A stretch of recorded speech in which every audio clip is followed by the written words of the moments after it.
各位醫療衛生界嘅朋友，我係一個專科醫生，同大家一樣，日日面對病人同時間拼搏。呢幾年，我見到香港醫療系統嘅辛酸同埋矛盾。公營醫療嘅同事長期超負荷，壓力爆煲；私營市場又係因為經濟不明朗而逐漸萎縮。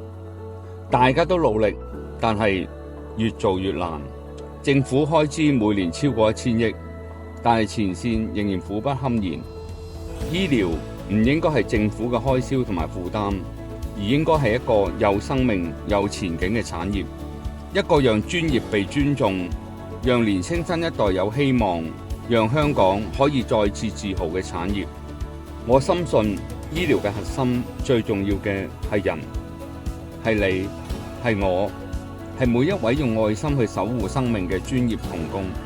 我今次參選醫療衛生界選舉，係因為我想重新建立一種信念，讓我哋有能力去塑造醫療嘅未來。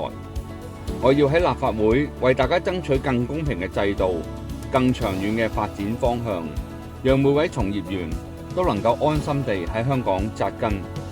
我今次嘅口號係新選擇創未來，而我嘅政綱主要有10個。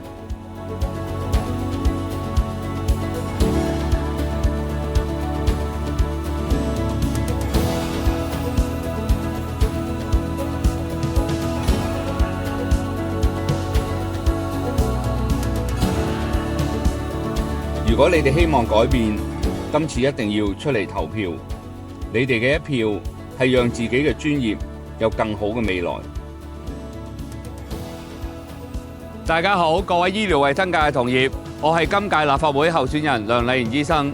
新選擇創未來，凝聚專業智慧，共創健康香港。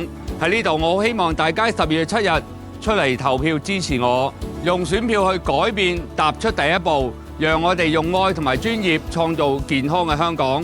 喺呢度，希望大家支持我，投梁麗賢一票。多謝大家。